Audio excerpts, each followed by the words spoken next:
Hello everyone, welcome to my channel. ಇವತ್ತು ನಾನು ಚಿನ್ನಿಕಾಯಿ, ಕೆಲವರು ಇದನ್ನು ಸಿಹಿ ಕುಂಬಳಕಾಯಿ ಕೂಡ ಅಂತಾರೆ, ಇದ್ರ ಪಲ್ಯ ಮಾಡೋದು ಹೇಗೆ ಅಂತ ತಿಳಿಸ್ಕೊಡ್ತೀನಿ.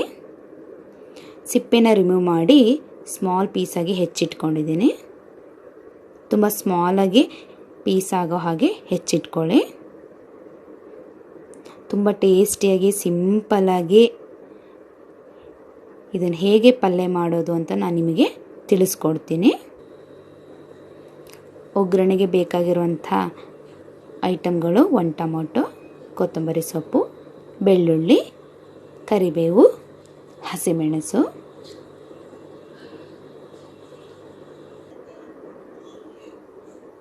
ಒಂದು ಈರುಳ್ಳಿ ಹಾಕ್ತಾಯಿದ್ದೀನಿ.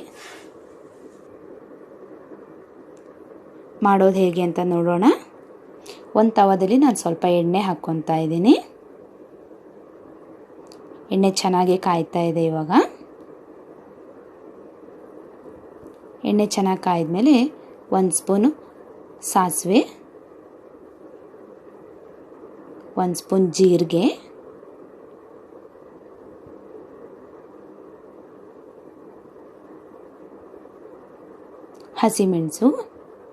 ಹಸಿಮೆಣಸನ್ನ ಚೆನ್ನಾಗಿ ಎಣ್ಣೆಲಿ ಫ್ರೈ ಮಾಡ್ಕೊಳ್ಳಿ. ಬೆಳ್ಳುಳ್ಳಿ, ಕರಿಬೇವು ಚೆನ್ನಾಗಿ ಇದನ್ನು ಫ್ರೈ ಮಾಡ್ಕೊಳ್ಳೋಣ. ಈರುಳ್ಳಿ ಕೂಡ ಚೆನ್ನಾಗಿ ಎಣ್ಣೆಲೆ ಫ್ರೈ ಆಗಬೇಕು. ಕಡಿಮೆ ಉರಿಯಲ್ಲೇ ಫ್ರೈ ಮಾಡ್ಕೊಳ್ಳಿ. ಚೆನ್ನಾಗಿ ಫ್ರೈ ಆಗಿದೆ. ಟೊಮೊಟೊ ಹಾಕ್ತಾಯಿದ್ದೀನಿ.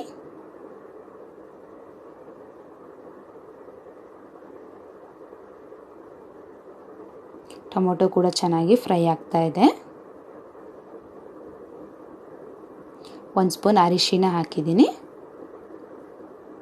ಸ್ವಲ್ಪ ಉಪ್ಪು ಹಾಕ್ತಾ ಇದ್ದೀನಿ. ಚೆನ್ನಾಗಿ ಮಿಕ್ಸ್ ಮಾಡ್ಕೊಳ್ಳಿ. 1-2 ರಿಂದ 3 ನಿಮಿಷದಷ್ಟು ಚೆನ್ನಾಗಿ ಫ್ರೈ ಮಾಡ್ಕೊಳ್ಳಿ.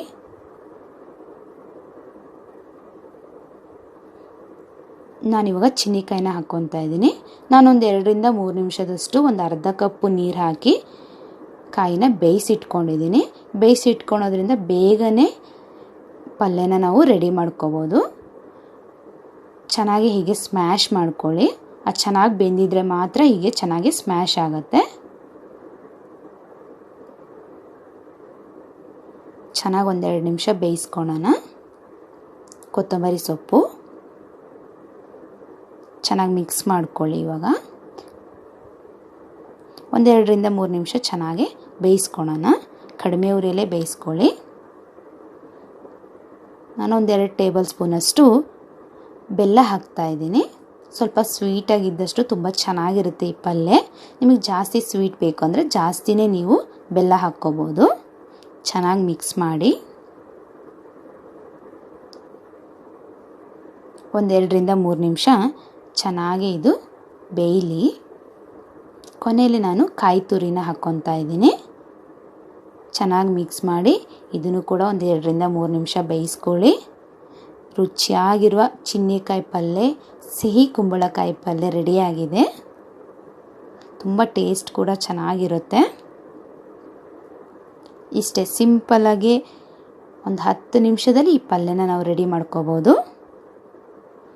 Thank you for watching. ನನ್ನ ಚಾನಲ್ನ ಸಬ್ಸ್ಕ್ರೈಬ್ ಆಗಿ, ಲೈಕ್ ಮಾಡಿ, ಶೇರ್ ಮಾಡಿ. ಒಂದು ಸಲ ಟ್ರೈ ಮಾಡಿ ಈ ರೆಸಿಪಿನ. ನಿಮಗೂ ಕೂಡ ತುಂಬ ಇಷ್ಟ ಆಗುತ್ತೆ.